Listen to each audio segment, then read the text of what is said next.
decided what yet? Or is just the and in a funny place? The end is in a funny place. It drives me insane, but I haven't much about it. And now we are live.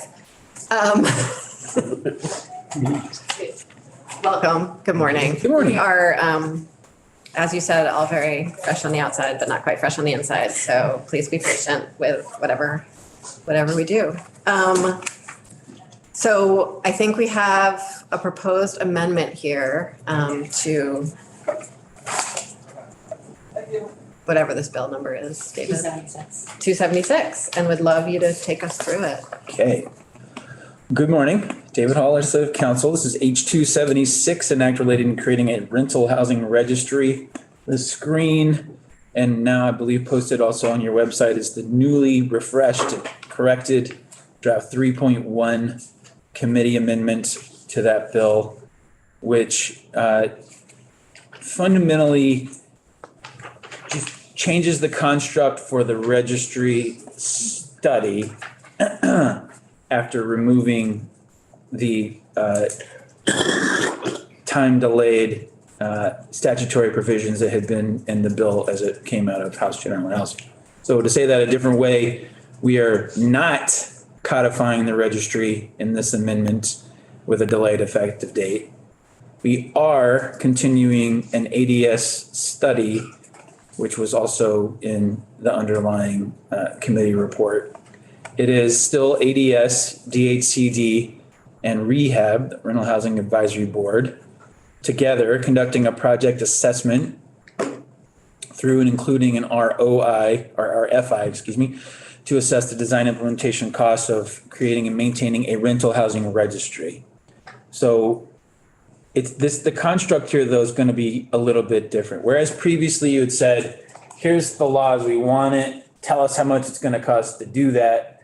This is taking maybe one step back and saying, we want you to look at the costs and the design and the implementation, at least in a couple of different ways. One, using an existing framework that includes the possibility of the landlord certificate and associated data collected pursuant to 32 VSA 6069. And then also using a new framework for an annual registration requirement for long-term and short-term rental housing. So it is obviously not as prescriptive as having a law and then a study, but rather it's a study to say, look at some different ways to do this, tell us what that would take, what it's going to cost. For each assessment, the report shall address operating costs, including the amount of any new registration fee necessary to support the design, implementation, and maintenance of a registry, technological requirements and associated administrative costs, for transferring data among a registry and other registration and licensing programs, including local housing programs and state registries, sources of data, and 3, technological requirements and recommended best practices for ensuring data security and privacy. The report would still be on January 15th with findings, recommendations, and cost estimates. I did expand this to add the committees on Ways and Means and Finance. I have to say I'm a little disappointed in Representative Sims for making it December 15th. Or I'm failing certainly to update that. Whatever we want to say. But I am certainly not going to ask for an amendment to it. You want a different date? I want all reports to be due on December 15th and not January 15th, generally, as a rule in my life, but I'm going to let it go this time. That's very interesting. Not force people to work over the holidays. And so that maybe I could read things before I walk into the building. So, if you're gonna amend it to put that word for in it, what you mentioned earlier? Either for, or I'd say maybe of, the technological requirements and associated administrative costs of transferring or for transferring, one or the other. Needs to be some Gotta be another in there. So if I'm doing that anyway. Okay, December 15th, please. Okay. Thank you. Boom. Everybody gets something. You get a preposition. You get a new date. Okay, that's it, because we are voting this out before 9:30, so. Right. Okay. Still $25,000 appropriated from the general fund to ADS to implement that section. The other pieces, crisis standards and homelessness response systems analysis, those are unchanged. The effective dates are different. Everything takes effect on passage except the appropriation because it's pegged to the fiscal year's July the 1st. Thank you. All And right. so, big picture, we don't want to set fees for programs that we don't know how much they cost, because fees are supposed to raise the money for the cost. And so we're going to study the issue and then discuss Sure. it later once we know what we're actually discussing. And, Madam Chair, this Yes. study will bring that information to us on December 15th. Indeed. Okay. Okay. Got it. And so, what we need to do is amend the bill and then vote on the bill. Is there anything we want to talk about while David changes those two words? It'll be real fast. It's gonna be draft 4.1. Okay. Date change is substantive.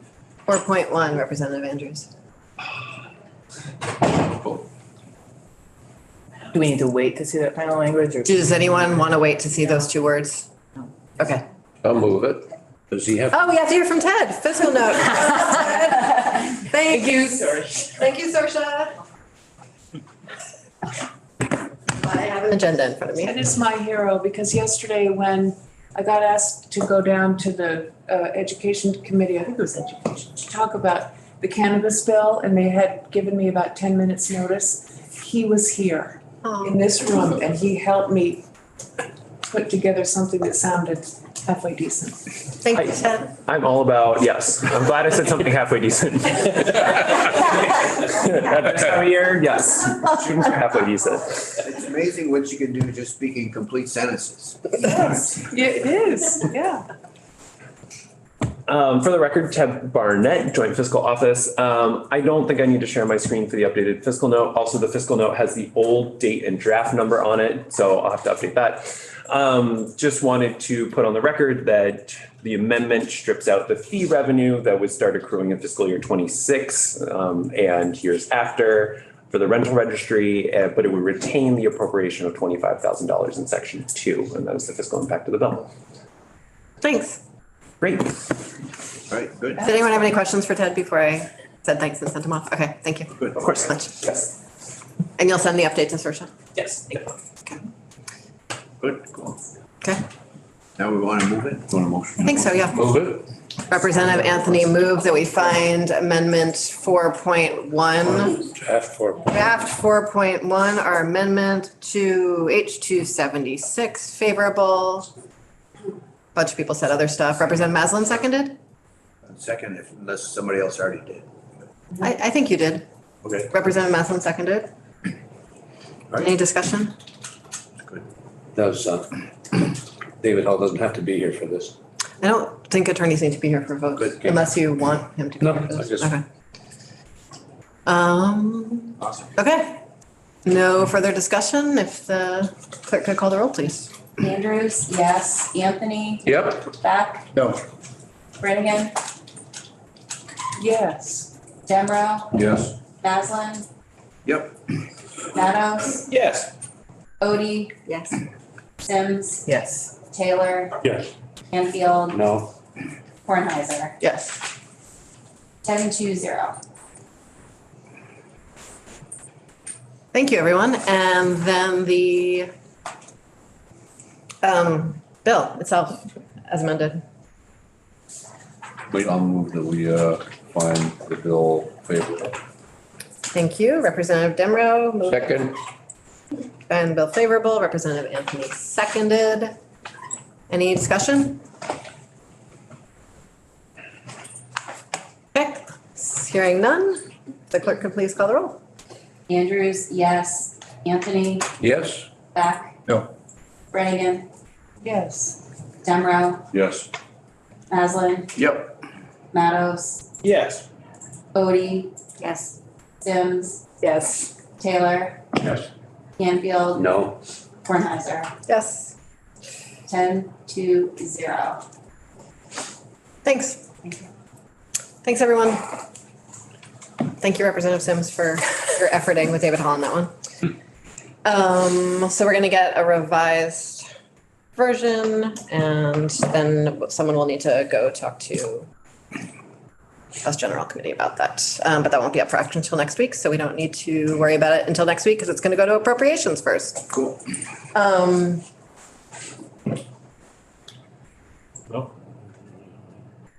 And with that, we're gonna switch gears. I understand the question in your head, Sorsha, and we're gonna switch gears to the yield bill. So, Julia, if you could join us. But, He just sent 4.1. yes, It's not right. Okay. okay, can you email him about it? Yep. Thank you. Let me make sure. You are also welcome to run down to his office if you want. Maybe They that work better. might work. Yeah. He said it would be cool. Yes. Yeah.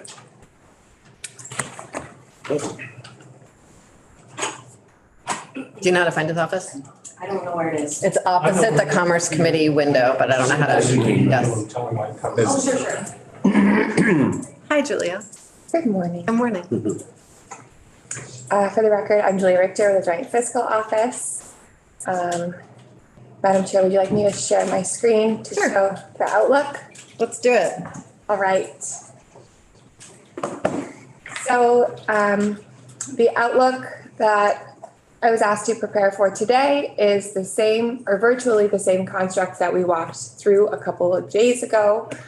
So it should look very familiar. The only change from that construct B that we talked about, which is that proportional December 1st yields and rates, the COLA carrying the COLA adjustment or one-time payment, and carrying universal meals and the tax reserve. The only change from that construct is now we have a one-time COLA payment of 3 million instead of 2.8.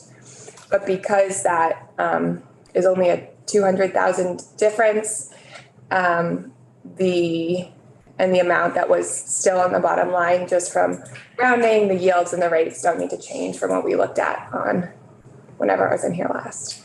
And the change from the 2.8 plus to the 3 was because of sharpened pencils between joint fiscal and the treasurer's office. That's how that was described to me.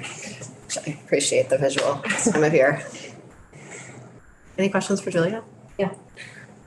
Julia, I'm confident I know the answer to this, but I would just really like to hear from you, just a sort of very high level explanation of the formula that you use to solve the rate, or the yield. To solve for the yields and the rate? Yeah.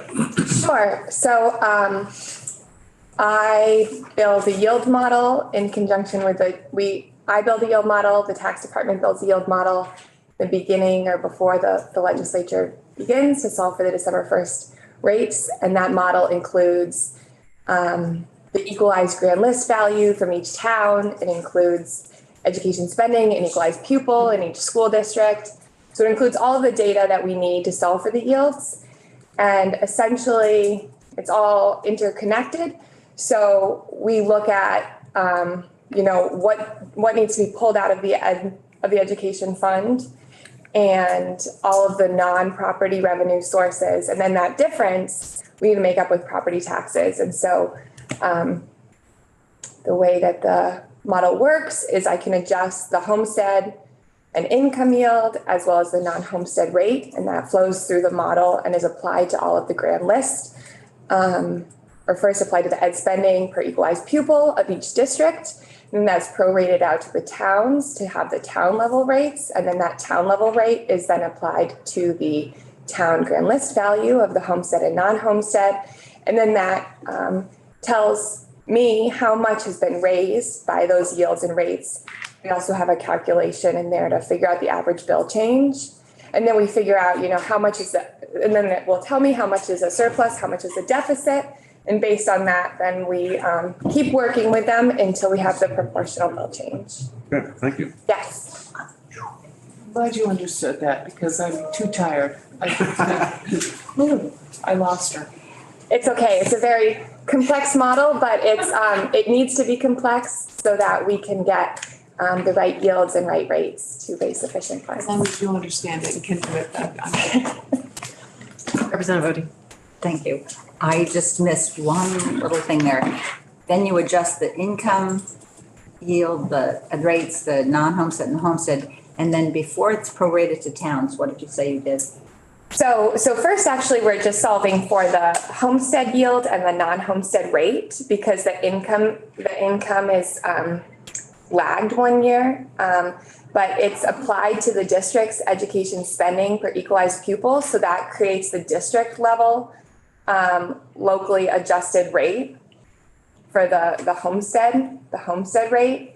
And then you'll recall that there's some towns that are parts of multiple districts. So we look at what percentage of pupils within each town are in which districts, and then we prorate that district's tax rate to the towns.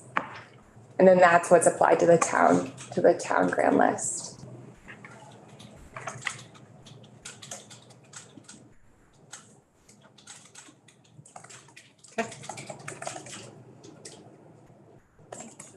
Sure.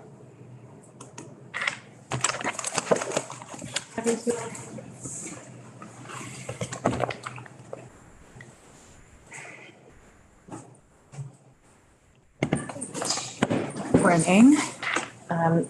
For the record, Abby Shepherd, Office of Legislative Counsel. Would you like me to share my screen to show That would be you the lovely. current language for this bill? Just a moment. And folks, my preference is that this bill is probably one of the biggest ones, the shortest and most impactful bills that we look at all year. And so my preference is actually for us to look at it now and then vote on it this afternoon. But I want to make sure that we have a full committee when we vote on it. So I just want to make sure that folks can be here after the floor. It's the first thing we would do after the floor, but I want to make sure that folks can be here after the floor. Great, thank you. Okay, back to you, Abby. So this bill is very short. It's really just setting the yields and the non-homestead rate, and then it does have a section that creates a reserve. So this is draft 1.1. You have not seen this language yet, but it is the language that's used to set the yields and the rate every year. So it's really standard language. Scrolling down here to section 1, it is all session law. So this is notwithstanding what's in statute. For the first yield that you see here, that's for the property dollar equivalent yield. And that's 15,477, and that's on the most recent Ed Fund Outlook you've seen. On line 20, it's 17,577 for the income dollar equivalent yield. And the statutory references here are saying pursuant to, so that is, the legislature has the authority to set these yields. There's about 3 different definitions that work together. Be happy to walk you through that, but I don't think we need that today. I think Julia just explained how the yield is calculated. The statute is quite complex that gets you to that point of how these are calculated, that these are the sections of statute that refer to the yields. And then on page 2, it sets the non-homestead property tax rate. Here you have a notwithstanding because that's the section that says what the default statutory rate would be, which is 1.5, and I'm forgetting exactly what the next cent is, but it's set in statute. So if you were not to have this language in session law, the default rate would apply for the non-homestead rate. So you are setting a different rate than what is in statute. And that's typically what happens every year. Default rate, is that last year's rate? So it's the statutory rate for the non-homestead because that is explicitly stated in the statute. For the yields, there is language in the statute that says if the General Assembly does not take action, last year's yields will apply. Thank you. Yes, you're very welcome. So the non-homestead rate would be 1.388 for this draft. Sorry. Just want to, I think so, I just want to make sure. So in section 2, that language will force tax department to use that 22 million when they do the tax letter in December. So, yes, so let me just walk through the couple of different pieces here. Section 2 does set aside the reserve starting July 1st of this year, Right. 22 million, and it's reserved to offset any increases next year. So Yes, that would be baked into their It'll have to December go into first December letter. letter. That will be one of their assumptions. Okay, that's just what I want to make sure that they have to Yes. use it. Okay. And Abby and I realized that we didn't sort of have this conversation in the public eye. Abby and I sort of talked about it and like that is fully the intent. And so I thought it was important that we didn't add in 25 and 26 or anything like that. Yeah. I just want to make sure. Yes, That's- yeah. Okay. No, it's not like being saved for future other hypotheticals. It's really just for that. Yes. Okay, so that's, and that is the intent, is to crank it in December to help out. Yes, so thank you. So it is very specific to fiscal year 25. So if that full 22 million, if when you set the rates and the yields, if that was not baked in, then it would go back to the bottom line in 26. Okay.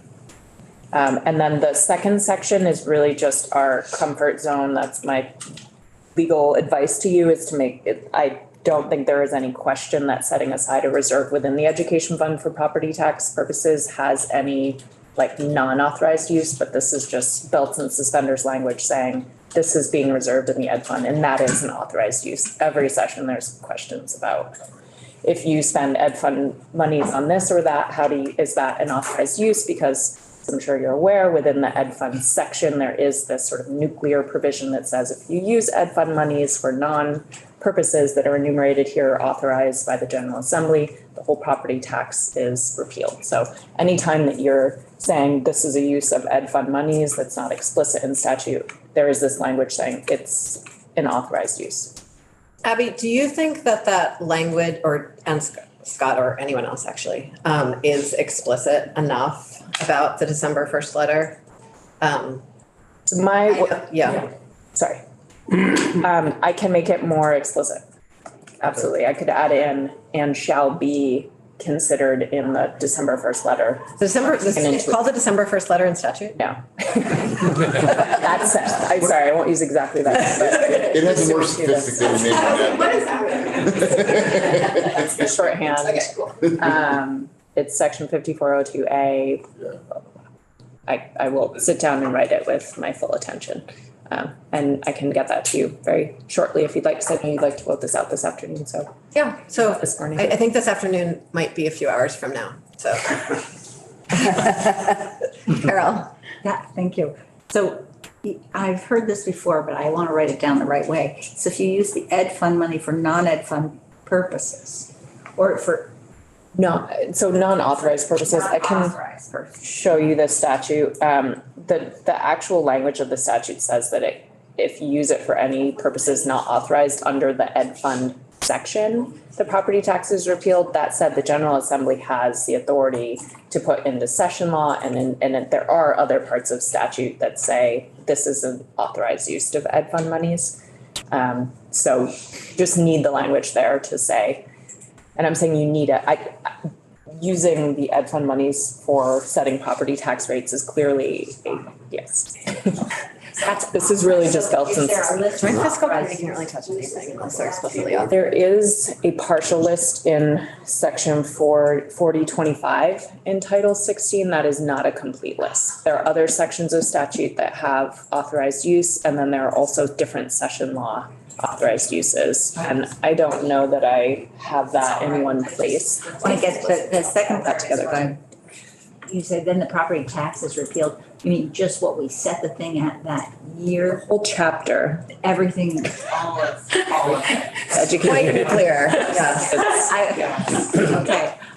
It's a Mushroom cloud. The whole bit gone. Yeah. All right. Thank you. Wow. Thank you for the answers. Yes. So I can add in the clarification directing the commissioner's letter to take this into account when doing the December 1st letter. That would be great. And get that back to you. And then, of course, this takes effect July 1st of 2023. So first day of the fiscal year. Thank you very much. You're welcome. Okay.